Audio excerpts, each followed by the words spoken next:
미안해. 당신 운명은 여기까지야. 그 인간의 마지막 말이 산바람보다 더 차갑게 귓가를 때렸습니다. 멀어지는 자동차의 붉은 미등을 보며 나는 입술을 깨물었습니다. 아니, 사실은 터져나오는 웃음을 참느라 입술을 깨물어야 했습니다. 놈은 꿈에도 몰랐을 겁니다.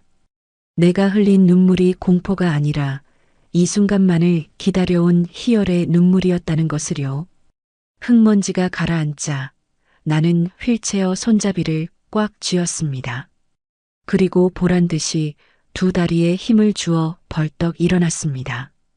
여보, 당신이 하나 착각한 게 있어. 내 운명은 이제부터 시작이라는 거. 이바구 시작 전에 구독과 좋아요 부탁드리며 끝까지 함께 해주세요. 산속에는 정막만이 감돌았습니다. 놈이 타고 떠난 검은색 세단은 이제 꼬리조차 보이지 않았습니다. 나는 천천히 숨을 들이마셨습니다. 6개월 만에 처음으로 남의 눈치를 보지 않고 두 다리로 땅을 딛고 서보는 순간이었습니다. 발바닥을 통해 전해지는 거친 흙의 감촉이 이렇게나 반가울 줄은 몰랐습니다. 으드득. 나도 모르게 이가 갈렸습니다. 방금 전까지 놈이 연기하던 그 역겨운 표정이 눈앞에 어른거렸기 때문입니다. 말순아, 공기 좋은 데서 좀 쉬고 있어. 내가 곧 데리러 올게. 새빨간 거짓말이었습니다. 놈은 나를 태우고 이 깊은 산속까지 올라오는 내내 콧노래를 흥얼거렸습니다. 백미러로 힐끔힐끔 내 눈치를 살피면서도 입꼬리가 귀에 걸리는 걸 주체하지 못하더군요. 아마도 내연녀랑 통화하며 미리 샴페인이라도 따놓으라고 했을 겁니다. 휠체어에 앉은 늙고 병든 아내, 똥오줌도 못 가리는 짐짝 같은 여편네를 드디어 처리했다고 믿고 있을 테니까요. 나는 신고 있던 낡은 운동화 앞코로 바닥에 떨어진 담배꽁초를 짓이겨 껐습니다. 놈이 나를 버리고 돌아서며 툭 던지고 간 것입니다. 평생을 남편 뒷바라지하며 헌신한 대가가 고작 이 담배꽁초 하나와 산속육이라니. 30년 세월이 참으로 허무하게 느껴질 법도 했지만 이상하게도 슬픔은 느껴지지 않았습니다. 대신 가슴 깊은 곳에서 뜨거운 불덩이가 치밀어 올랐습니다. 그래, 박철수. 내가 원한 게 이거였지? 나 없이 내 그 잘난 년이랑 우리 땅, 우리 건물 다 팔아먹고 떵떵거리며 사는 거. 나는 품속 깊숙이 넣어두었던 스마트폰을 꺼냈습니다. 손이 부들부들 떨렸지만 그것은 추위 때문이 아니었습니다. 액정 화면 위에는 선명하게 녹음 중이라는 글자가 붉게 깜빡이고 있었습니다. 녹음 시간 3시간 42분 15초. 집에서 출발할 때부터 지금까지 놈이 차 안에서 내연녀와 나눴던 통화 내용, 나를 산속에 버리며 내뱉은 저주 같은 말들, 그리고 놈이 떠나며 엑셀을 밟던 소리까지 하나도 빠짐없이 고스란히 담겨 있었습니다. 죽어버려라, 김말순. 내가 죽어야 내 인생이 핀다. 아까 놈이 혼잣말처럼 중얼거린 그 목소리가 생생하게 들려오는 듯 했습니다. 나는 녹음 종료 버튼을 누르고 곧바로 단축번호 1번을 눌렀습니다. 신호가 가기도 전에 상대방이 전화를 받았습니다. 여보세요? 사모님, 괜찮으십니까? 다급한 김 변호사의 목소리였습니다. 변호사님, 내 목소리는 놀라울 정도로 차분하게 나왔습니다. 네, 사모님. 지금 위치 추적 중입니다. 경찰이랑 같이 이동하고 있습니다. 혹시 남편분이 떠났습니까? 방금 갔어. 아주 신이 나서 가더구먼. 나는 텅 빈 산길을 내려다보며 피식 웃음을 터뜨렸습니다. 지금 막 유기 현장 증거 확보했네. 살인미수의 유기치상, 거기다 사기 혐의까지. 이걸로 그 인간 알거지로 만드는 거 확실한 거지? 물론입니다, 사모님. 녹음 파일이랑 현장 상황이면 구속수사는 피할 수 없습니다. 놈이 집에 도착하기도 전에 저희가 먼저 들이닥칠 겁니다. 지금 몸은 좀 어떠세요? 몸, 아주 날아갈 것 같아. 6개월 동안 안진뱅이 흉내 내느라 좀이 쑤셔 죽는 줄 알았거든.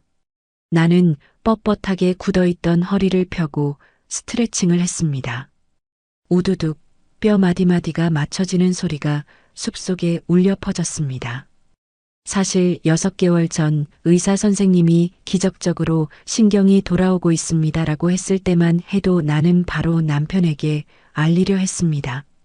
내 다리가 낫는 걸 누구보다 기뻐해 줄 사람이라고 믿었으니까요. 하지만 그날 밤 병실 문 밖에서 들려오던 놈의 통화 소리가 내 입을 막았습니다. 아, 글쎄 의사가 가망 없다니까?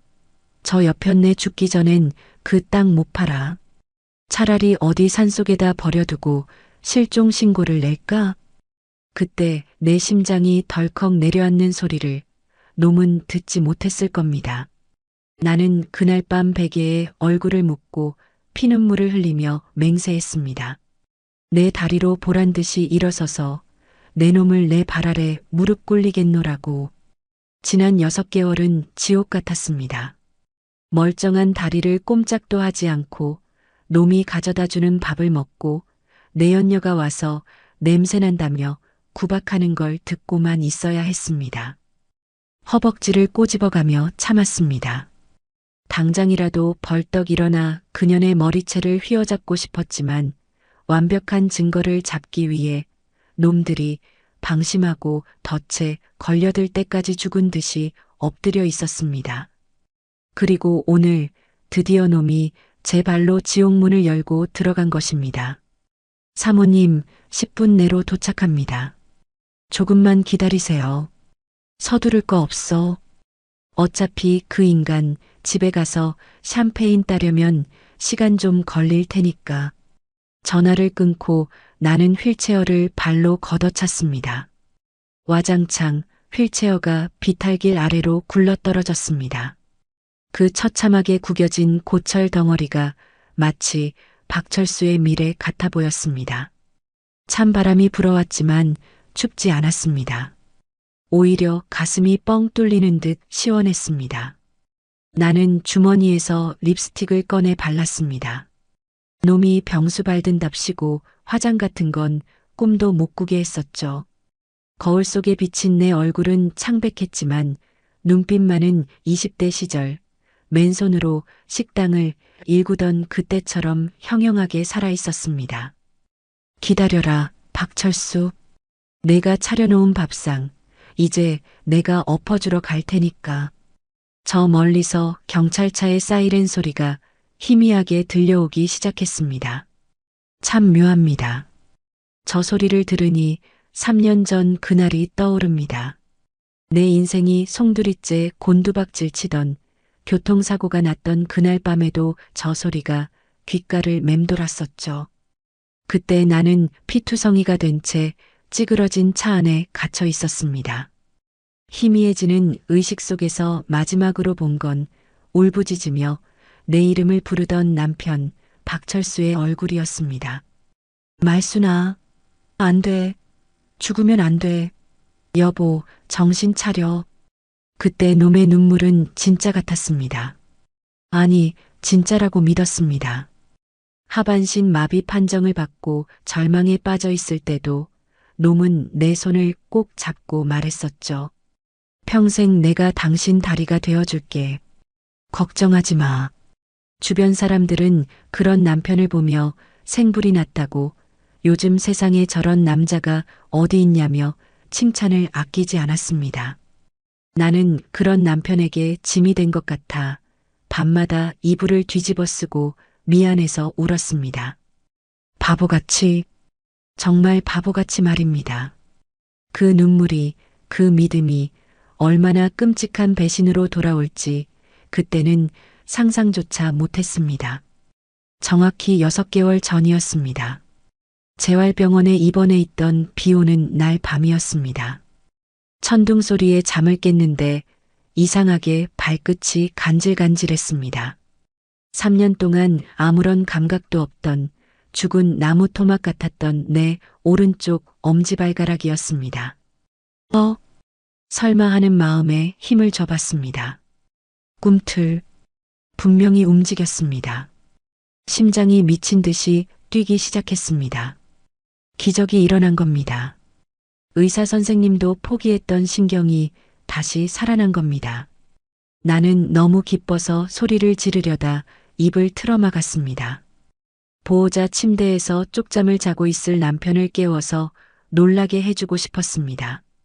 당신 고생 이제 끝났다고, 나 다시 걸을 수 있다고, 이 기쁜 소식을 제일 먼저 알려주고 싶었습니다. 하지만 보호자 침대는 비어 있었습니다. 나는 휠체어에 옮겨 탈 생각도 못하고 병실 바닥을 기어서 문을 살짝 열었습니다. 복도 끝 휴게실 쪽에서 희미한 불빛과 함께 남편의 목소리가 들렸습니다. 자기야. 나야. 낯선 목소리 톤이었습니다. 나에게는 한 번도 보여준 적 없는 꿀이 뚝뚝 떨어지는 목소리. 나는 차가운 병원 복도 바닥에 엎드린 채 숨을 죽이고 귀를 기울였습니다. 그 옆였네. 걱정 마. 의사가 그러는데 평생 못 일어난대. 그냥 저대로 병원 신세 지다가 죽는 거지 뭐. 귀를 의심했습니다. 잘못 들은 거라 믿고 싶었습니다. 하지만 이어지는 말은 내 심장을 칼로 난도질하는 것 같았습니다. 땅명의 이전? 인감 도장만 찾으면 바로 넘길 거야. 그 옆편내가 꽁꽁 숨겨놔서 찾기가 쉽지 않네. 냄새 난다고? 나도 역겨워 죽겠어.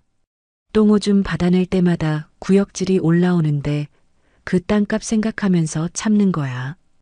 쿠르릉. 창밖에서 천둥이 쳤지만 내 머릿속에서 울리는 천둥 소리가 더 컸습니다. 나는 입술을 깨물어 피가 터질 정도로 꽉 다물고 차가운 복도 바닥에 얼굴을 묻었습니다. 온몸이 사시나무 떨리듯 떨렸습니다. 발가락에 돌아온 감각이 원망스러울 정도였습니다. 차라리 몰랐으면, 그냥 남편을 믿고 죽었으면 덜 비참했을까요? 아니요. 그날 밤 나는 병원 복도에서 지옥을 봤습니다. 내가 믿었던 천사가 사실은 내 재산을 노리고 껍데기만 쓰고 있던 악마였다는 것을 똑똑히 보았습니다. 그날 이후 나는 다시 연기를 시작했습니다. 돌아온 감각을 숨기고 철저히 무력한 환자 행세를 했습니다. 놈이 병실에 와서 내 다리를 주무를 때마다 소름이 돋았지만 아무렇지 않은 척 멍한 눈으로 천장만 바라봤습니다. 퇴원 후 집으로 내 연녀를 끌어들여 안방에서 뒹굴 때도 나는 거실 구석 휠체어에 앉아 들리지 않는 척, 보이지 않는 척 침을 흘리며 바보 흉내를 냈습니다. 조금만 참자. 김말순. 지금 일어나면 개죽음이다. 완벽하게 놈이 빠져나갈 구멍이 없을 때까지 참아야 한다.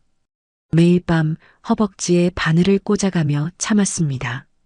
살이 찢어지는 고통보다 놈들의 웃음소리를 듣는 고통이 더 컸습니다. 그리고 오늘 드디어 그 인내의 끝이 보인 것입니다. 사모님, 여기 계셨군요. 경찰차에서 내린 김 변호사가 헐레벌떡 뛰어옵니다. 뒤따라 내린 형사들이 내 주위를 감싸고 구급대원들이 들것을 들고 달려옵니다. 괜찮으십니까? 어디 다친 데는 없으세요? 걱정스런 형사의 물음에 나는 천천히 고개를 들었습니다. 그리고 아주 또렷한 목소리로 말했습니다. 다친 데는 없습니다. 마음이 좀 시원하네요. 김 변호사가 내 손을 잡으며 낮은 목소리로 속삭였습니다. 녹음 파일 확인했습니다. 완벽합니다. 지금 바로 자택으로 이동해서 체포영장 집행하겠습니다. 고마워요, 변호사님. 나는 구급대원의 부축을 정중히 거절하고 내 두 발로 경찰차 뒷좌석에 올랐습니다. 형사들이 놀란 눈으로 나를 쳐다봤지만 지금은 설명을 아낄 때입니다. 차 문이 닫히고 훈훈한 히터 바람이 얼굴에 닿았습니다. 차창 밖으로 보이는 어두운 산속 풍경이 뒤로 밀려납니다. 저 어둠 속에 30년을 바보처럼 살았던 과거의 김말순을 버리고 갑니다. 이제부터 남편을 만나러 가는 건 헌신적인 아내가 아닙니다. 지옥에서 돌아온 복수의 화신입니다. 갑시다. 우리 남편 깜짝 놀라게 해주러. 경찰차가 요란한 사이렌 소리를 울리며 산을 내려갑니다. 3년 전 나를 살리기 위해 울렸던 그 사이렌이 오늘은 놈을 파멸시키기 위한 장송곡처럼 들립니다. 기다려, 여보. 당신이 내게 줬던 그 지옥, 이자까지 쳐서 돌려줄게. 경찰차가 도심으로 진입하자 화려한 네온사인 불빛이 차창 안으로 쏟아져 들어옵니다. 사람들은 저마다 바쁘게 움직이고 거리는 활기로 넘쳐납니다. 불과 몇 시간 전만 해도 저는 저 평범한 풍경 속에 영원히 섞일 수 없을 거라고 생각했습니다. 산짐승의 먹이가 되어 사라질 운명이었으니까요. 차창에 비친 제 얼굴을 봅니다. 푸석한 피부, 깊게 패인 주름. 하지만 눈빛만큼은 그 어느 때보다 서늘하게 빛나고 있습니다. 집까지 가는 이 짧은 시간이 지난 6개월의 지옥 같은 시간보다 더 길게 느껴집니다. 기억은 예고도 없이 3개월 전의 어느 날 오후로 나를 끌고 갑니다. 그날도 남편은 최미영 그 여자를 집으로 불러들였습니다. 내가 누워있는 안방문을 활짝 열어둔 채로 말이죠. 사실 나는 하반신만 마비였지 상반신은 멀쩡했습니다. 처음엔 소리도 지르고 물건도 던지며 저항했었습니다. 하지만 그때마다 남편은 내 멱살을 잡고 으름장을 놓았습니다. 자꾸 발광하면 요양원도 아니고 저기 시골 정신병원 독방에 쳐넣어 버릴 거야. 거기 들어가면 쥐도 새도 모르게 죽는 줄 알아. 그 말이 빈말이 아님을 알았기에 나는 전략을 바꿨습니다. 단순히 다리만 못 쓰는 게 아니라 사고 후유증으로 머리까지 망가져서 몸을 제대로 못 가누는 척하기로 한 것입니다. 그래야 놈들이 안심하고 내 앞에서 본색을 드러낼 테니까요. 최미영이 코를 막으며 안방으로 들어왔습니다. 손에는 내가 먹다 남긴 식은 죽그릇이 들려 있었습니다. 그 여자는 초점 없이 멍하니 앉아 침만 흘리고 있는 물론 연기였습니다. 나를 벌레 보듯 내려다봤습니다. 자기야, 이 여자 진짜 맛이 갔나 봐? 눈동자가 퀭하네. 거실 소파에 누워 TV를 보던 남편이 킬킬거렸습니다. 의사가 뇌 쪽에도 충격이 있었다고 하더라고. 손 하나 까딱 못해. 그냥 숨만 쉬는 시체야. 그 말에 최미영이 표독스러운 미소를 짓더니 들고 있던 죽 그릇을 내 손등 위로 툭 하고 떨어뜨렸습니다. 실수가 아니었습니다. 내가 진짜 바보인지 시험해 보려는 명백한 도발이었습니다. 아, 뜨거. 그 여자가 가식적인 비명을 질렀지만 정작 쌀이 타들어가는 건 나였습니다. 데우지도 않은 식은 죽이었지만 쏟아지는 순간의 충격은 펄펄 끓는 쇳물 같았습니다.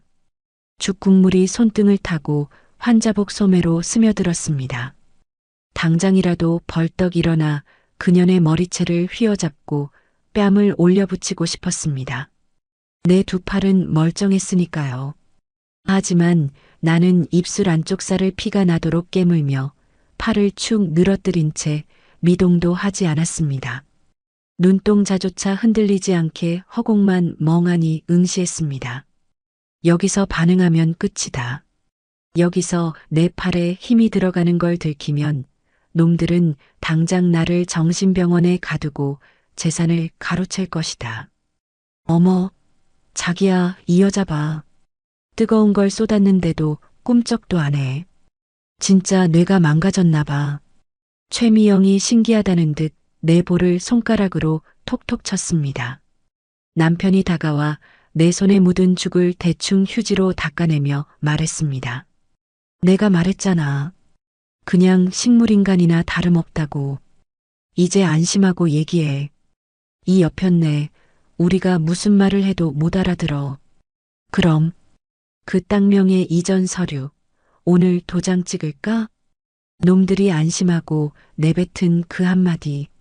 나는 그날 이불 속에서 축 늘어뜨린 손가락을 안으로 말아주며 쾌재를 불렀습니다.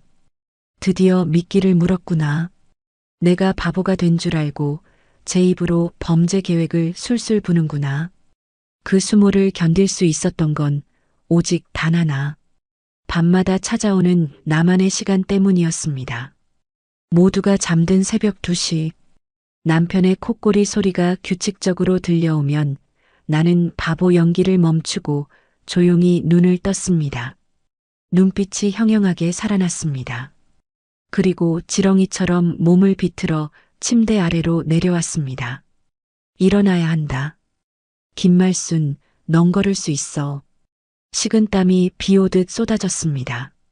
벽을 짚고 일어서는 데만 30분이 걸렸습니다.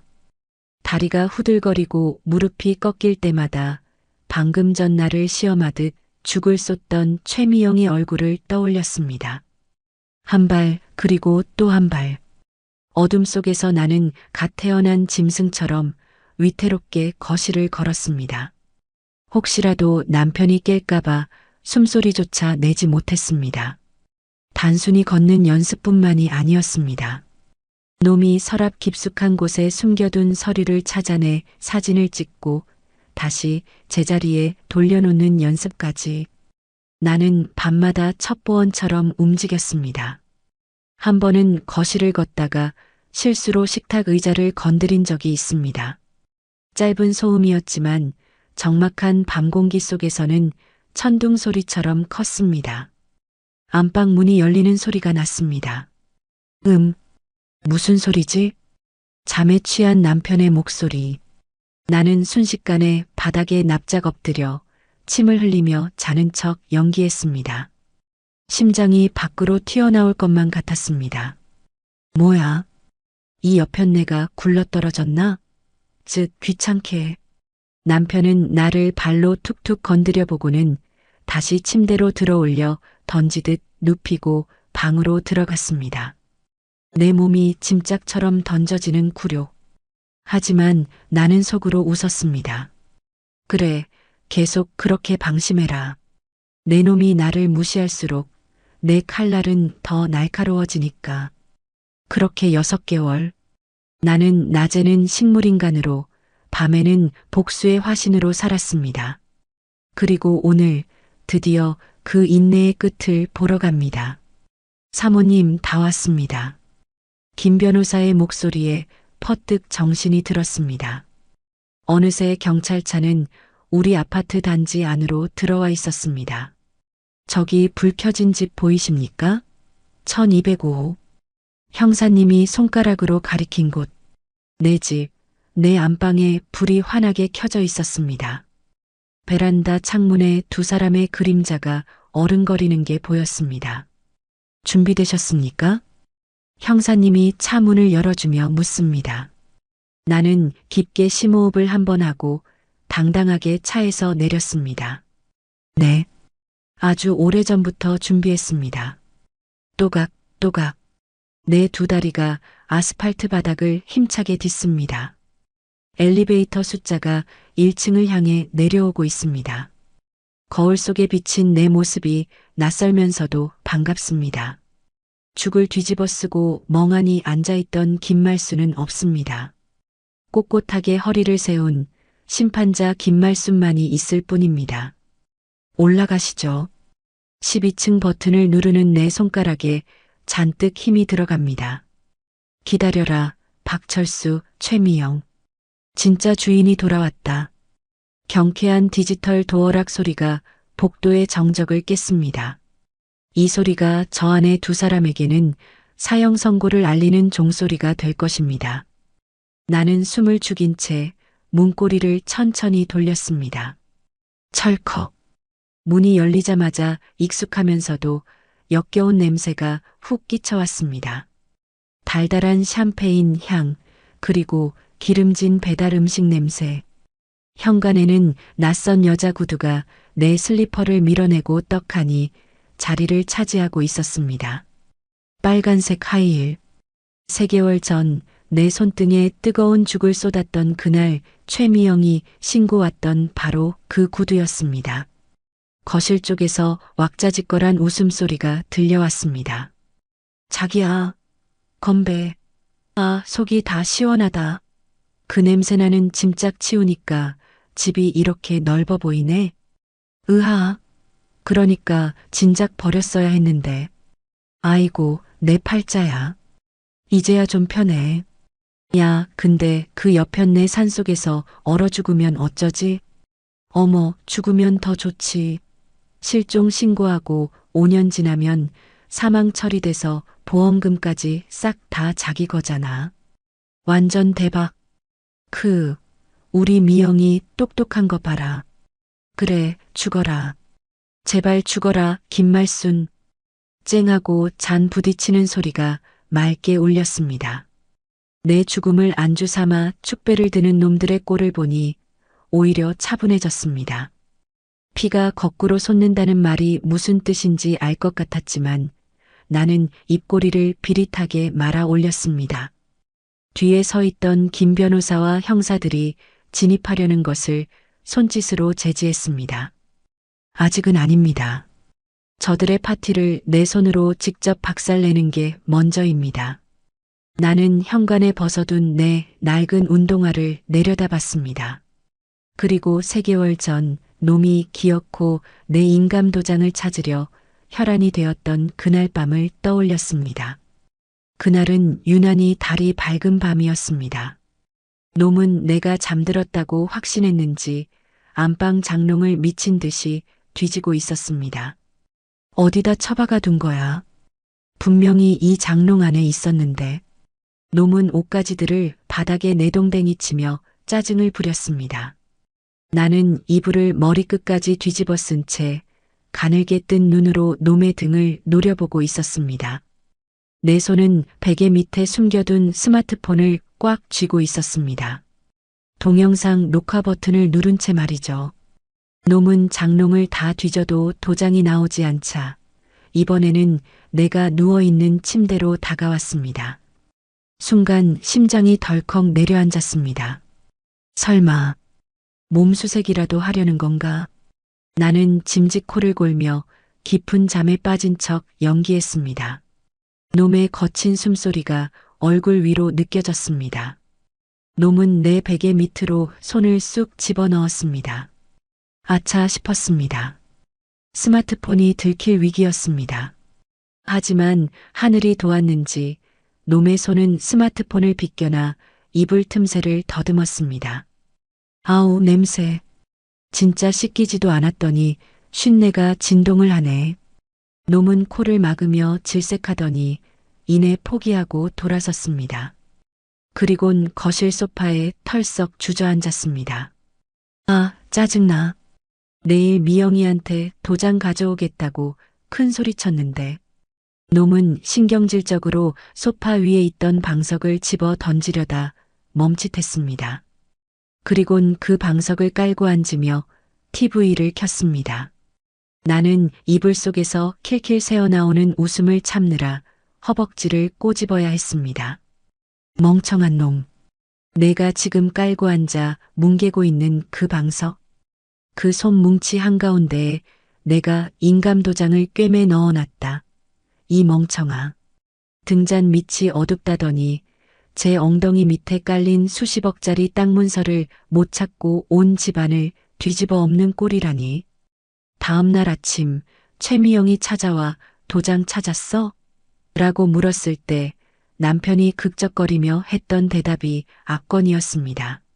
아니, 이 여편네가 정신이 오락가락하면서도 도장은 귀신같이 숨겼나 봐. 아무리 찾아도 없어. 아유, 답답해. 자기가 제대로 안 찾은 거 아니야? 비켜봐. 내가 찾아볼게. 최미영까지 합세해 온 집안을 쥐잡듯이 뒤졌지만 거실 소파 위 낡은 방석은 거들떠보지도 않았습니다. 너무 낡고 더러워서 놈들이 앉을 때마다 발로 툭툭 차던 그 방석 말입니다. 나는 휠체어에 앉아 침을 질질 흘리는 척하며 속으로 쾌재를 불렀습니다. 찾아봐라. 평생을 찾아도 못 찾을 거다. 내 놈들 탐욕이 내 눈을 가렸으니 보일 리가 없지. 그날 확보한 동영상 속에는 놈이 이 도장만 찾으면 바로 명예 넘기고 이혼 도장 찍어버려야지라고 중얼거리는 음성과 모습이 고스란히 담겨 있었습니다. 재산 강취 미수의 결정적인 증거였죠. 회상은 짧았습니다. 다시 현실. 거실에서는 여전히 놈들의 희낙낙거리는 소리가 들려옵니다. 자기야, 근데 진짜 괜찮을까? 나중에 경찰이 수사하면. 걱정 말하니까. 내가 알리바이 다 만들어놨어. CCTV 없는 국도로만 다녔고 폰도 꺼놨었어. 완벽 범죄라고. 완벽 범죄. 완벽 범죄. 나는 코웃음을 쳤습니다. 내가 말한 그 완벽한 계획의 유일한 구멍이 지금 제 발로 걸어 들어오고 있다는 걸 넌 상상도 못하겠지. 나는 또각또각 구두 소리를 일부러 크게 내며 거실로 걸어 들어갔습니다. 내 발소리가 들리자 거실의 웃음소리가 뚝 끊겼습니다. 누구세요? 남편의 목소리가 떨려왔습니다. 도어락 소리는 못 들었어도 집안에 울리는 낯선 구두 소리는 들은 모양입니다. 나는 대답 대신 거실 입구의 조명 스위치를 탁 켰습니다. 환한 불빛이 거실을 가득 채웠습니다. 소파에는 남편과 최미영이 엉겨붙어 앉아 있었고 테이블 위에는 샴페인과 치킨 뼈다귀가 어지럽게 널려 있었습니다.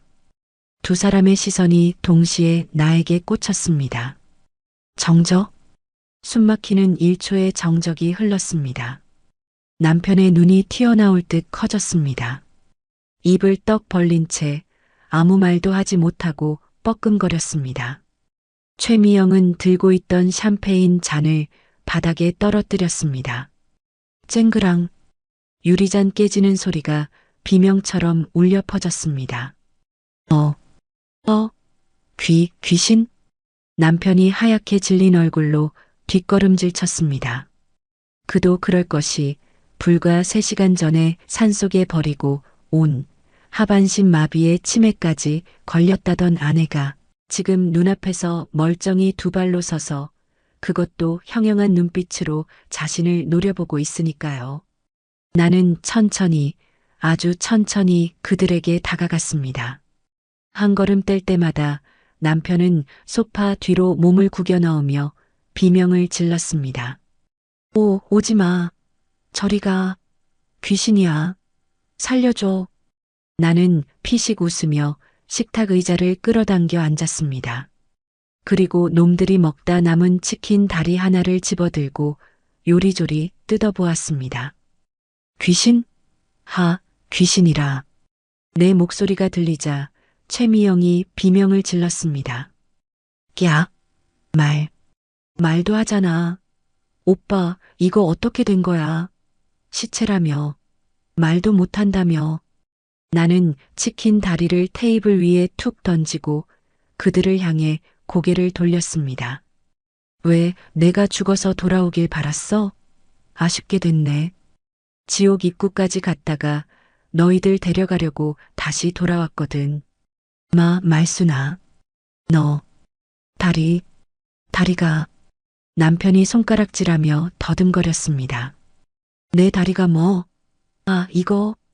나는 보란듯이 다리를 꼬고 앉아 발끝을 까딱거렸습니다. 놀랍지? 6개월 전부터 멀쩡했는데 내 놈이 내 연녀랑 뒹구느라 바빠서 몰랐나 보네.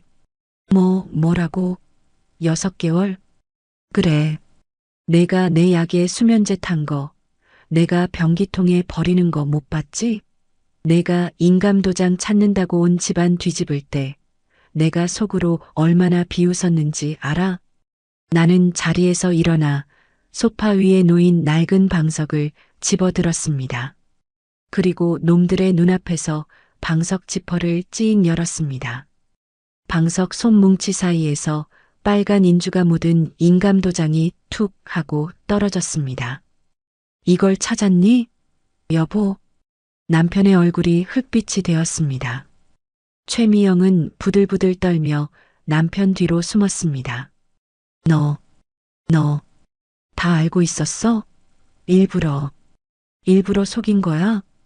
속인 게 누군데 적반하장이야. 나는 버럭 소리를 질렀습니다. 그 서슬에 남편이 털썩 주저앉았습니다. 내 놈이 내 재산 뺏으려고 생쇼를 할 때 나는 증거 모으느라 피눈물을 흘렸어. 내 놈이 나를 짐짝 취급하며 산속에 버릴 때 나는 내 놈 감옥 보낼 생각에 꾹 참았다고. 나는 핸드폰을 꺼내 재생 버튼을 눌렀습니다. 죽어버려라, 김말순. 내가 죽어야 내 인생이 핀다. 아까 차 안에서 놈이 했던 말이 거실 스피커를 통해 쩌렁쩌렁 울려 퍼졌습니다.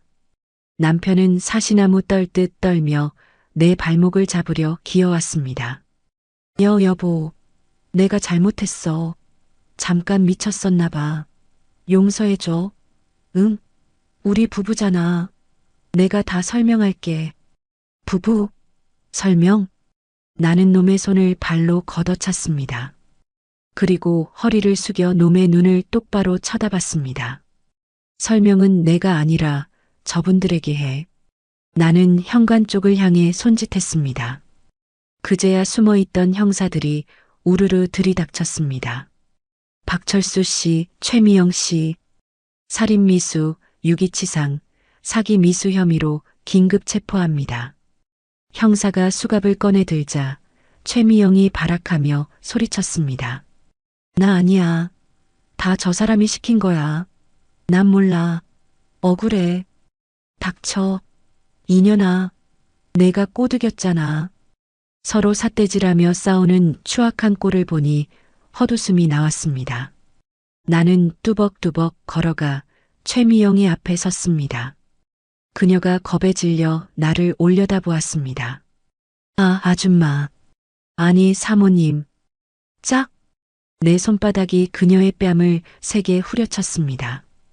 고개가 휙 돌아갈 정도로 강력한 일격이었습니다.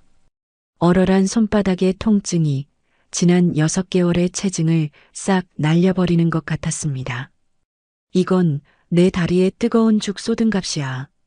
그리고 돌아서서 멍하니 보고 있는 남편에게 다가갔습니다. 짝! 이번엔 반대쪽 손으로 남편의 뺨을 날렸습니다. 그리고 이건 내 30년 인생을 쓰레기통에 처박은 값이고. 나는 빨갛게 부어오른 두 사람의 얼굴을 번갈아 보며 차갑게 말했습니다. 이제 시작이야. 감옥에서 평생 썩게 해줄게. 내 돈, 내 땅, 내 건물, 꿈도 꾸지 마. 너희들에게 줄 건 딱 하나. 콩밥뿐이니까. 경찰차 뒷좌석에 수갑찬 남편의 뒷모습이 점점 멀어집니다. 경찰서로 압송되는 호송차 안에서 노은 아직도 고개를 돌려 나를 노려보고 있었습니다. 하지만 그 눈빛에는 분노보다 공포가 가득했습니다. 나는 창밖으로 시선을 돌렸습니다. 새벽 3시가 넘어가는 도심의 불빛들이 차창을 스쳐 지나갑니다. 김 변호사가 조심스럽게 물었습니다. 사모님, 피곤하시죠? 잠깐 쉬시다가 아침에 경찰서 가셔도 됩니다. 괜찮아요. 지금 가겠어요. 6개월을 기다렸는데 몇 시간 못 기다리겠어요? 사실 지금 이 순간이 그 어느 때보다 생생하게 느껴집니다. 피곤하기는커녕 온몸의 세포가 깨어나 춤을 추는 것만 같습니다. 문득 정확히 2주 전이 떠오릅니다. 놈이 드디어 디데이를 확정한 그날 말입니다. 그날도 나는 거실 구석 휠체어에 앉아 멍하니 허공을 보고 있는 척하고 있었습니다. 남편은 베란다에서 최미영과 통화를 하고 있었습니다. 목소리를 낮췄지만 나에게는 속삭임 하나하나가 또렷하게 들렸습니다. 응, 다음 주 토요일로 확정했어. 날씨도 비 온다던데 딱 좋지. 심장이 쿵 내려앉았습니다. 드디어 구체적인 날짜가 나온 것입니다. 산속 깊은데 버리면 되지 뭐. CCTV 없는 국도로만 가면 돼. 폰도 꺼놓고. 걱정 마, 완벽해. 놈은 히히덕거리며 통화를 끊더니 거실로 들어와 내 앞에 쪼그려 앉았습니다. 여보, 다음 주 토요일에 공기 좋은데 나들이 가자. 응? 오랜만에 드라이브나 하고. 놈의 미소가 너무나 자연스러워서 소름이 돋았습니다. 3년 동안 연습한 가면이었을까요? 나는 침을 꿀꺽 삼키며 고개를 까딱였습니다. 마치 아무것도 이해 못하는 바보처럼 말이죠. 그래, 착하네 우리 여보. 근데 정말 답답하다. 말도 못하고. 즉, 놈이 내 머리를 쓰다듬는 손길이 섬뜩했습니다. 이건 애정이 아니라 곧 처분할 물건을 만지는 손길이었으니까요. 남편이 외출하고 집이 조용해지자 나는 즉시 휠체어에서 일어나 핸드폰을 꺼냈습니다. 그리고 주소록에서 변호사라는 이름을 찾아 전화를 걸었습니다. 벌벌 떨리는 손가락으로 버튼을 누르는데 눈물이 핑 돌았습니다. 신호가 2번 울리자마자 상대가 받았습니다. 여보세요, 김재훈 변호사입니다. 변호사님, 저 김말순입니다. 아, 사모님, 기다리고 있었습니다. 혹시 날짜가 확정됐어요. 다음 주 토요일입니다. 전화기 너머로 변호사의 침을 삼키는 소리가 들렸습니다. 알겠습니다. 지금 바로 경찰에 연락하겠습니다. 사모님, GPS 추적기는 제가 어제 우편함에 넣어뒀습니다. 꼭 몸에 지니세요. 그리고 녹음기도요. 알아요. 핸드폰 녹음 앱도 백업용으로 2개 깔아뒀어요. 훌륭하십니다. 사모님, 정말 괜찮으시겠습니까? 산소까지 가는 게 위험할 수도. 괜찮아요. 이게 마지막이니까요. 놈이 나를 버리는 순간 증거가 완성되는 거잖아요. 네. 제가 반드시 보호하겠습니다. 토요일 당일 사모님 위치 추적하면서 바로 출동하겠습니다. 전화를 끊고 나니 무릎에 힘이 풀렸습니다. 나는 소파에 털썩 주저앉아 한참을 울었습니다. 무섭지 않다면 거짓말일 겁니다. 놈이 정말로 날 죽일 수도 있다는 공포가 밀려왔습니다. 하지만 이렇게 끝낼 수는 없었습니다. 내가 30년 일궈온 것들을 놈들의 탐욕에 넘겨줄 수는 없었습니다. 나는 눈물을 훔치고 우편함으로 내려가 GPS 추적기를 챙겨왔습니다. 동전만 크기의 작은 장치. 이 작은 것이 내 생명줄이 될 것입니다. 김재훈 변호사. 사실 그와의 인연은 우연이 아니었습니다. 20년 전 내가 작은 식당을 운영할 때의 일입니다. 법대생이던 22살 청년이 밥값이 없어 설거지를 하겠다며 찾아왔었죠. 나는 그 청년에게 밥을 실컷 먹이고 용돈까지 쥐어줬습니다. 아줌마, 제가 나중에 변호사 되면 꼭 은혜 갚겠습니다. 그 청년이 법복을 입고 찾아온 건 5년 전이었습니다. 명함을 내밀며 그때 그 학생입니다라고 했을 때 나는 감격해서 울었습니다. 그리고 3개월 전 내가 가장 힘들 때 그에게 전화를 걸었습니다. 변호사님, 제가 지금 위험합니다. 도와주세요. 그는 그날 밤 늦게까지 내 집 근처 카페에서 나를 기다렸습니다. 나는 몰래 집을 빠져나가. 아니, 휠체어를 타고 남편 몰래 나가는 건 불가능했기에 새벽 2시 남편이 깊이 잠든 사이 기어서 현관문을 열고 나갔습니다. 엘리베이터 대신 비상계단을 기어 내려가 1층 로비에서 김 변호사를 만났습니다. 사모님. 그가 내 모습을 보고 경악했습니다. 땀범벅이 된 채 바닥을 기어온 내 모습은 처참했을 겁니다. 변호사님, 제 남편이 절 죽이려 합니다. 나는 지금껏 모아온 증거들을 모두 보여줬습니다. 통화 녹음, 동영상, 문자 메시지, 제3명의 이전 시도 흔적. 그는 하나하나 확인하며 고개를 끄덕였습니다. 충분합니다. 하지만 결정적인 증거는 유기 현장이죠. 알아요. 그래서 제가 직접 당해야 합니다. 너무 위험합니다. 괜찮아요. 제 인생을 걸겠어요. 그날 밤 우리는 치밀한 계획을 세웠습니다. GPS 추적, 녹음, 경찰 긴급 출동 시스템, 변호사 동행, 모든 것을 완벽하게 준비했습니다. 그리고 오늘 그 계획은 완벽하게 실행되었습니다. 사모님 도착했습니다. 변호사의 목소리에 정신을 차렸습니다. 경찰서 건물이 눈앞에 서 있었습니다. 조사실로 들어가자 여영사님이 따뜻한 커피를 건네주셨습니다. 고생 많으셨어요, 사모님. 진술 간단하게 받을게요. 일단 녹음 파일이랑 영상 자료가 너무 명확해서 구속영장은 바로 청구될 것 같습니다. 감사합니다. 조서를 작성하는 동안 옆방에서 남편과 최미영이 서로를 탓하며 싸우는 소리가 새어나왔습니다. 다 내 탓이야. 내가 꼬드겼잖아. 내 탓?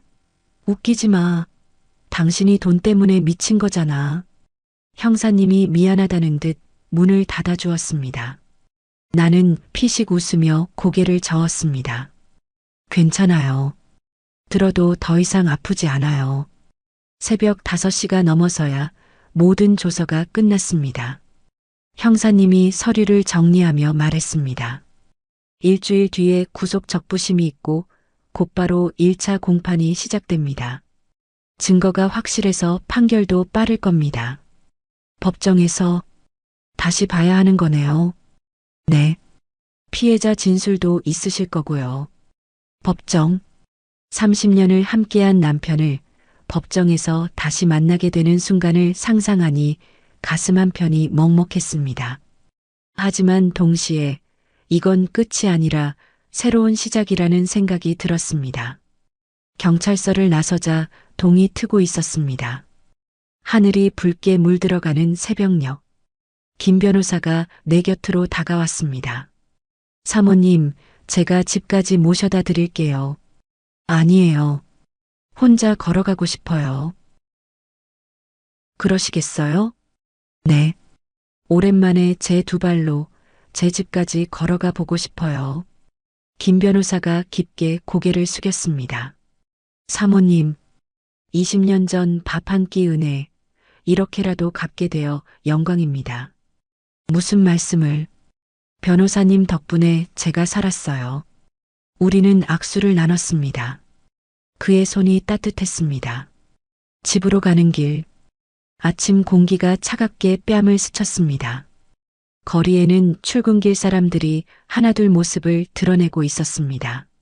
한 걸음 또 한 걸음, 내 두 다리로 걷는 이 평범한 일상이 얼마나 소중한지 새삼 깨달았습니다.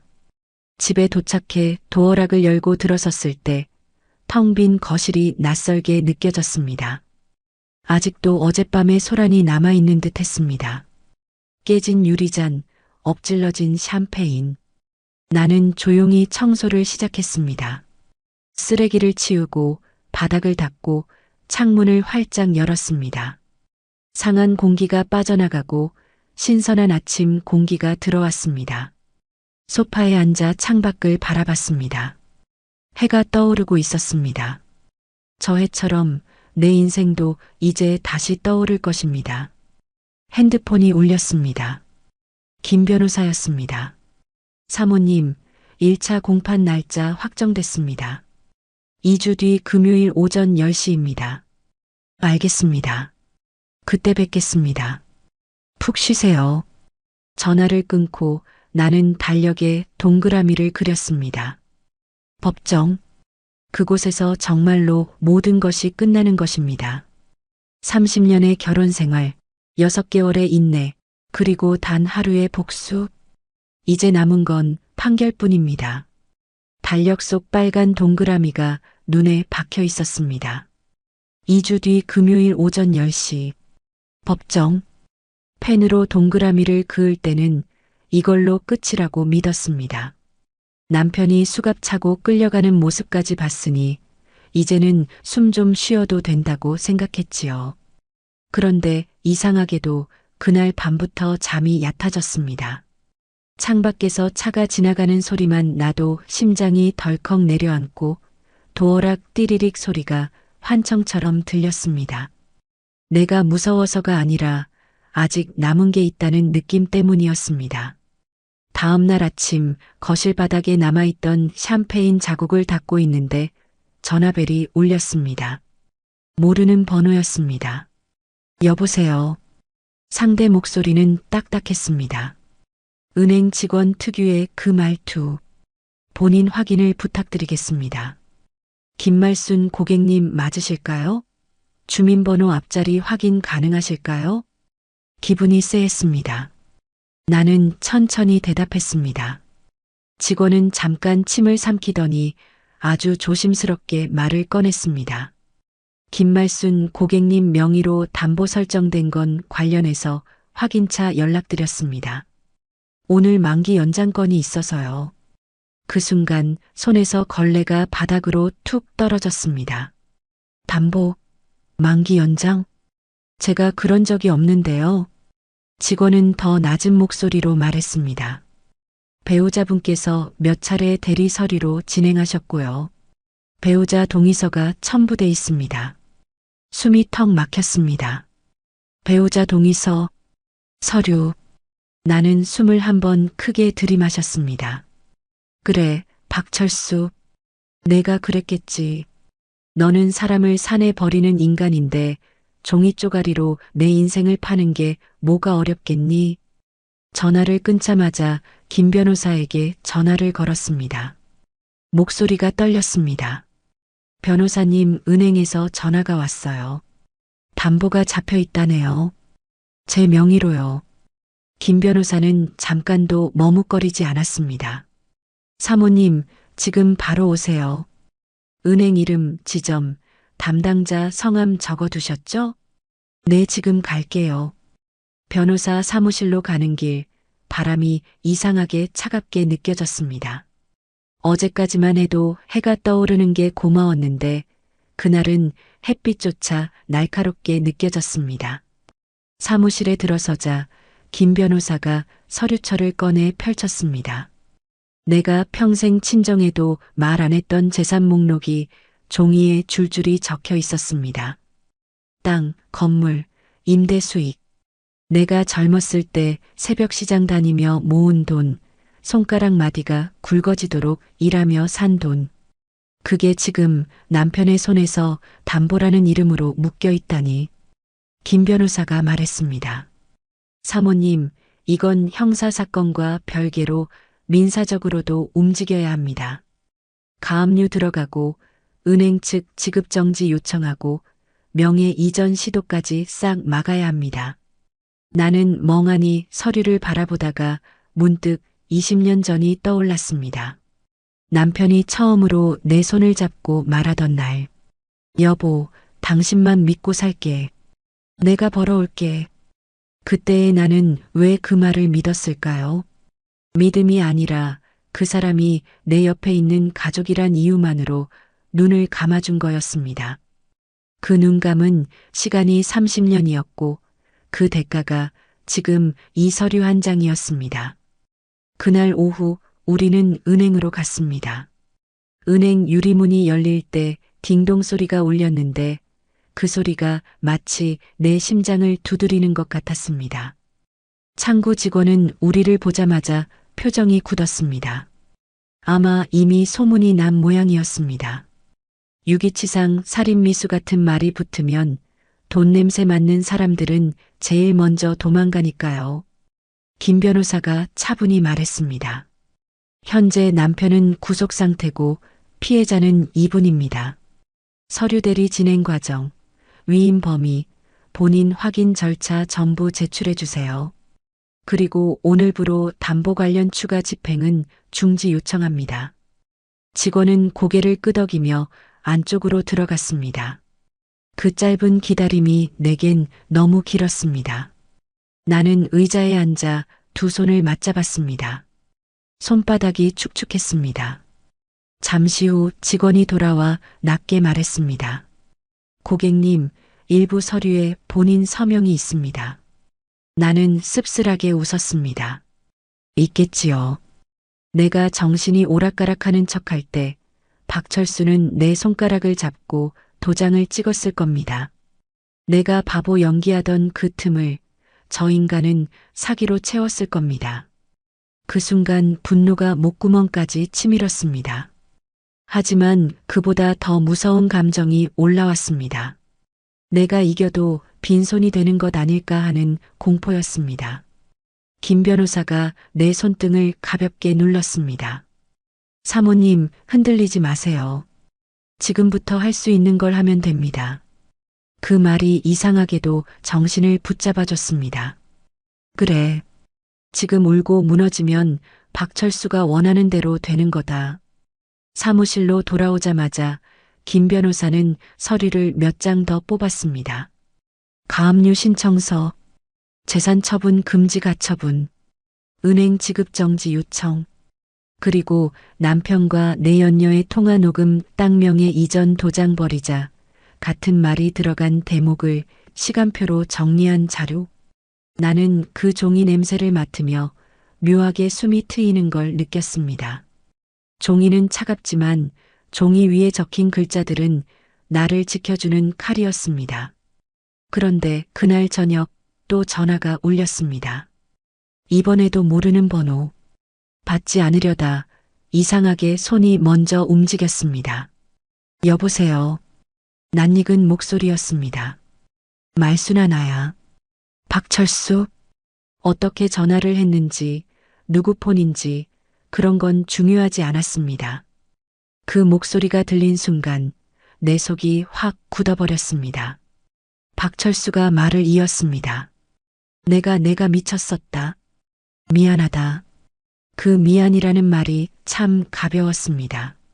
산에 사람을 버려놓고 미안 한마디면 끝날 줄 아는 인간. 그 인간이 내 남편이었다는 사실이 이제는 수치스럽기까지 했습니다. 나는 조용히 말했습니다. 무슨 용건이에요? 박철수는 잠깐 숨을 고르더니 갑자기 다정한 척 목소리를 낮췄습니다. 우리 합해 보자. 너도 사람들 시선 힘들잖아. 돈도 내가 정리해 줄게. 정리? 내 돈을 내가 정리한다고? 내 삶을 내가 정리한다고?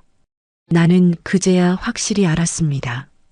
저 인간은 죄책감이 아니라 돈줄이 끊길까봐 무서운 겁니다. 나는 천천히 대답했습니다. 합의는 법정에서 판사님 앞에서나 하세요. 난 할 말 없어요. 그 순간 박철수 목소리가 확 바뀌었습니다. 너 그러다 다 잃어. 내가 빚이 얼마나 큰데. 너도 같이 망하는 거야. 아, 드디어 나왔구나. 협박. 본색. 나는 차갑게 말했습니다. 그러니까 더더욱 법대로 가야죠. 당신 빚이든 뭐든 이제는 당신 몫이에요. 전화를 끊고 나서도 한동안 손이 떨렸습니다. 하지만 이상하게도 마음 한구석이 단단해졌습니다. 그날 밤 김 변호사에게 문자 한 통이 왔습니다. 사모님, 가압류 접수됐습니다. 내일부터 남편 쪽 계좌 일부 동결될 겁니다. 나는 침대에 앉아 창밖을 봤습니다. 어둠 속에서도 가로등 불빛이 한 줄기씩 길을 비추고 있었습니다. 내 인생도 그랬으면 좋겠습니다. 어둠이 완전히 사라지진 않더라도 내가 걸어갈 길만큼은 내가 비추는 것. 달력의 빨간 동그라미를 다시 봤습니다. 2주 뒤 금요일 오전 10시. 이제 법정은 끝이 아닙니다. 내가 내 이름을 되찾는 시작입니다. 그리고 그 시작을 이번에는 누구 손도 빌리지 않고 내 두 발로 걸어 들어갈 겁니다. 법정에 서면 끝날 줄 알았습니다. 그런데 그 문 앞에 서니까 끝이 아니라 시작 같았습니다. 아침 공기가 유난히 딱딱했습니다. 차가운 냄새가 코끝을 찔렀고 내 손에는 두꺼운 서류 봉투가 들려 있었습니다. 내 인생이 종이 몇 장으로 정리된다는 게 우습기도 하고 무섭기도 했습니다. 김 변호사가 내 옆에서 낮게 물었습니다. 사모님, 괜찮으시죠? 나는 고개를 끄덕였습니다. 괜찮아요. 그냥 숨이 조금 막힐 뿐이에요. 법원 복도는 이상했습니다. 사람이 많은데도 조용했고 조용한데도 숨이 막혔습니다. 구두 굽소리, 기침소리, 서류 넘기는 소리까지 전부 크게 들렸습니다. 문 앞에 적힌 글자가 눈에 들어왔습니다. 지방법원 2호 법정. 그 숫자 앞에서 30년이 한꺼번에 떠올랐습니다. 밥을 차려주던 날들, 가게에서 악착같이 일하던 날들, 땅을 사고 건물을 올리던 날들, 그리고 결국 그 인간이 나를 산에 버렸던 오늘. 그때 그 말이 아직도 귓속에 붙어 있었습니다. 미안해, 당신 운명은 여기까지야. 문이 열리며 쿵 하는 소리가 났습니다. 그 소리에 내 심장도 같이 내려앉는 느낌이었습니다. 법정 안공기는 차가웠습니다. 나무 의자에서 오래된 먼지 냄새가 났고 사람들의 시선은 날카로웠습니다. 나는 방청석 앞줄에 앉아 봉투를 무릎 위에 올려놓았습니다. 피고인석에 박철수가 앉아 있었습니다. 수갑은 풀린 상태였지만 손목에 자국이 남아 있었습니다. 그 인간은 나를 보자마자 눈을 피했습니다. 최미영도 보였습니다. 화장을 두껍게 했는데도 눈밑이 꺼져 있었고 입술이 바싹 말라 있었습니다. 그 여자는 나와 눈이 마주칠까봐 고개를 더 숙였습니다. 재판장이 들어오고 일어나십시오라는 말이 떨어졌습니다. 나는 속으로 생각했습니다. 그래, 나는 이미 일어섰다. 산속에서도 일어섰고 내 집에서도 일어섰고 오늘 여기서도 일어선다. 검사가 사건 개요를 읽었습니다. 유기치상, 살인미수, 사기 및 사문서 관련 혐의. 단어들이 내 귀를 때렸습니다. 사람들이 웅성거리는 동안 나는 손끝에 힘을 줬습니다. 오늘은 울어도 되는 날이 아니라 끝내야 하는 날이었습니다. 그때 박철수 측 변호인이 자리에서 일어나 부드러운 목소리로 말했습니다. 피해자분과 원만한 합의 가능성이 있습니다. 피고인 박철수는 깊이 반성하고 있으며 반성이라는 단어가 내 속을 뒤집었습니다. 나는 박철수를 봤습니다. 그 인간은 고개를 숙인 채 내 쪽을 힐끔 보더니 입술만 움직였습니다. 말수나 한 번만. 소리는 들리지 않았는데도 더 또렷하게 느껴졌습니다. 저 인간은 늘 그랬습니다. 사람 마음을 약하게 만드는 표정을 골라 쓰는 데만 천재였으니까요. 재판장이 내게 물었습니다.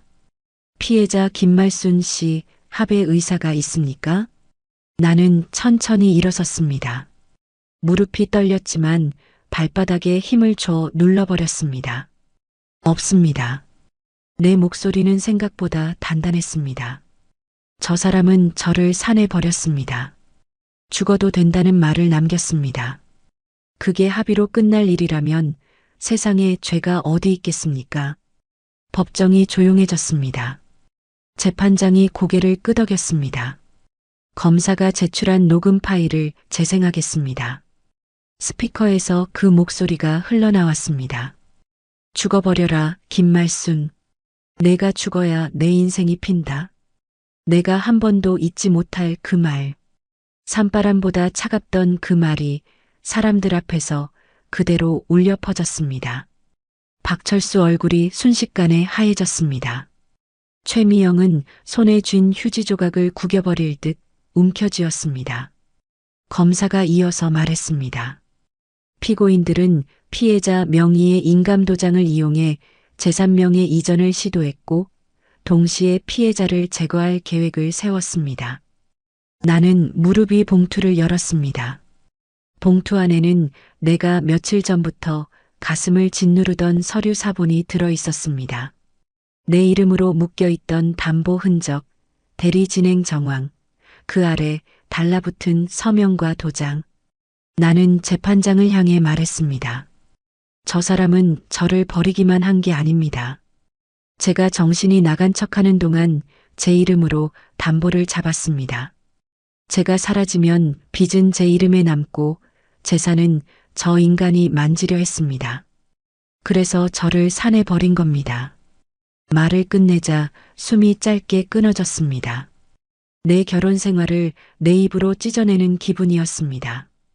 하지만 찢어내지 않으면 내가 찢어졌을 겁니다. 그때였습니다. 최미영이 갑자기 자리에서 벌떡 일어나더니 목이 쉬게 소리쳤습니다. 그건 오빠가 다 시킨 거예요. 저는 그냥 시키는 대로 한 거예요. 도장만 찍으면 끝난다고 했단 말이에요. 법정이 얼어붙었습니다. 도장만 찍으면 끝난다. 그 말이 얼마나 더러운 속내를 드러내는지 그 여자는 모르고 내뱉은 겁니다. 내 의사와 상관없이 내 이름을 끝내는 도구로 썼다는 걸 스스로 인정한 셈이었습니다. 박철수가 고개를 번쩍 들고 최미영을 노려봤습니다. 눈빛이 살벌했습니다. 야, 입 다물어. 재판장이 책상을 탕하고 쳤습니다. 피고인, 법정 모욕입니다. 조용히 하세요. 그 소리에 박철수는 입을 다물었지만 눈은 여전히 나를 노려봤습니다. 예전 같으면 그 눈빛에 무너졌을지도 모릅니다. 그런데 그날의 나는 달랐습니다. 나는 그 눈빛을 보며 속으로 되뇌었습니다. 그래, 봐라. 그게 내 진짜 얼굴이다. 나는 이제 그 얼굴을 두려워하지 않는다. 검사가 추가 증거를 정리해 제출했습니다. 유기장소, GPS 이동 기록, 현장 출동 기록, 그리고 민사 절차로 진행한 가압류 접수 사실까지 이어붙였습니다. 재판장은 한참 서류를 넘기더니 판시했습니다. 도주 우려 및 증거 인멸 우려가 인정됩니다. 구속 상태를 유지합니다. 그 말을 듣는 순간 어깨에서 무거운 돌 하나가 떨어져 나가는 느낌이 들었습니다. 완전히 끝난 건 아니었습니다. 하지만 최소한 저 인간이 다시 내 앞에 서서 여보라는 소리를 쉽게 뱉지는 못하겠지요. 박철수는 고개를 떨궜고 최미영은 울음을 터뜨렸습니다. 나는 울지 않았습니다. 울면 옛날의 김말순이 다시 내 속에서 살아날 것 같았습니다. 재판이 끝나고 법정 밖으로 나왔습니다. 복도 공기가 조금 덜 차갑게 느껴졌습니다. 법정 문을 나왔는데도 발끝이 땅에 제대로 닿는 느낌이 없었습니다. 속은 시원한데 허전했고 허전한데 또 화가 났습니다. 사람들은 제각각 바쁘게 지나가는데 나만 한 계절에 멈춰 선 기분이었습니다. 사모님, 바람 차니까 목도리 하세요. 김 변호사가 목도리를 내 쪽으로 살짝 밀어줬습니다. 나는 고개를 끄덕이며 목도리를 둘렀습니다. 변호사님, 저 이상해요. 뭐가요, 사모님? 이겼는데 왜 이렇게 마음이 텅 비었죠? 김 변호사는 한참 나를 보더니 조용히 말했습니다. 사모님은 오늘 이긴 게 아니라 끄는 겁니다. 30년짜리 끈을요. 끈을 끊으면 손이 허전한 게 정상입니다. 그 말이 가슴에 박혔습니다. 끈. 내가 스스로 묶고 스스로 조여왔던 그 끝말입니다. 그날 집에 돌아오자마자 제일 먼저 한 일은 창문을 열어 젖히는 일이었습니다. 차가운 겨울 공기가 거실로 밀려 들어왔습니다. 숨을 들이마시는데 희한하게도 집이 내 집 같지 않았습니다. 소파에 앉아 벽을 봤습니다. 결혼 사진이 걸려 있던 자리, 박철수가 여보라고 부르며 내 손을 잡고 웃던 사진이 있던 자리. 지금은 하얗게 벽만 남아 있었습니다. 나는 그 벽을 보며 오래 앉아 있었습니다. 울지 않으려고 이를 악물면 눈물이 더 올라온다는 걸 그날 처음 알았습니다. 다음 날부터는 시간이 빠르게 흘렀습니다. 서류를 정리하고 은행에 가고 도장을 바꾸고 비밀번호를 바꾸고 집안에 박철수 흔적을 하나씩 지웠습니다. 내가 그 인간을 지우는 게 아니라 내 삶에서 겁이라는 걸 지우는 작업 같았습니다. 며칠 뒤 김 변호사에게 전화가 왔습니다. 사모님, 좋은 소식입니다. 담보로 엮인 부분은 위임 범위를 벗어난 정황이 명확해서 추가 집행은 거의 막혔습니다. 정말이에요? 네. 가압류도 유지됐고요. 당분간 사모님 재산은 사모님 손에 있습니다. 그 말을 듣는데 웃음이 나올 줄 알았는데 눈물이 먼저 떨어졌습니다. 돈이 돌아와서가 아니었습니다. 내 이름이 돌아왔다는 게 그게 그렇게 서러웠습니다. 그날 저녁 모르는 번호로 전화가 한 번 더 왔습니다. 받지 않으려다 손이 먼저 움직였습니다. 여보세요. 말순아. 박철수였습니다. 그 목소리는 더 이상 날카롭지 않았습니다. 살아남으려는 사람 특유의 기운 빠진 목소리였습니다. 너 진짜 끝까지 가는구나. 끝까지 가는 게 아니라 이제부터 제자리로 가는 거예요. 나도 사람인데. 사람이면 산에 사람을 버려요? 그때는 미쳤어. 미친 건 당신이 아니라 당신 욕심이에요. 잠깐의 침묵이 흘렀습니다. 그리고 그 인간이 아주 작은 목소리로 말했습니다. 나 면회 한 번만 와주면 안 되냐? 싫어요. 한 번만 나 지금. 박철수 씨. 나는 처음으로 그 인간을 남편이 아니라 이름으로 불렀습니다. 그 말이 내 입에서 나오는 순간 마음이 이상하게 가벼워졌습니다. 당신이 나한테 했던 말 기억해요? 당신 운명은 여기까지야. 그 말 돌려줄게요. 당신이 내 인생에 닿는 운명은 거기까지예요. 전화를 끊고 나서 손이 떨렸습니다. 하지만 예전처럼 무너지지 않았습니다. 떨리면 떨리는 대로 숨을 고르고 물을 마셨습니다. 그게 내가 살아있다는 증거 같았습니다. 며칠 뒤 우편함에 편지 한 통이 들어 있었습니다. 발신인은 교도소 박철수였습니다. 봉투를 뜯어보지 않아도 무슨 말이 적혀 있을지 알 것 같았습니다. 미안하다, 한 번만 살려달라. 그 인간이 내게 줄 수 있는 단어는 늘 한정돼 있었으니까요. 나는 봉투를 들고 한참을 서 있다가 부엌 싱크대 위에 올려두었습니다. 그리고 가스레인지 불을 켰습니다. 냄비에 물을 올리고 물이 끓기를 기다렸습니다. 그 짧은 시간 동안 문득 이런 생각이 들었습니다. 내가 정말로 복수를 끝낸 걸까? 아니면 내 안에 남은 미련까지 같이 태워야 끝나는 걸까? 물이 끓자 김이 올라왔습니다. 나는 그 김을 보며 조용히 중얼거렸습니다. 30년은 너무 길었구나. 그리고 그 편지를 찢었습니다. 한 번에 찢기지 않아 2번, 3번 찢었습니다. 종이가 찢어지는 소리가 어쩐지 내 속에서 끊어지는 소리 같았습니다. 그날 밤 나는 오래된 앨범을 꺼냈습니다. 젊은 날의 내 사진이 나왔습니다. 가게 앞에서 앞치마를 두르고 웃는 내 얼굴. 그 얼굴은 눈빛이 살아있었습니다. 나는 그 사진을 한 장 꺼내 액자에 넣었습니다. 박철수와 함께 찍은 사진이 아니라 나 혼자 웃고 있는 사진으로요. 다음 주 나는 작은 식당을 하나 계약했습니다. 대단한 건 아닙니다. 큰 욕심도 없습니다. 그저 내가 다시 내 손으로 뭘 해보고 싶었습니다.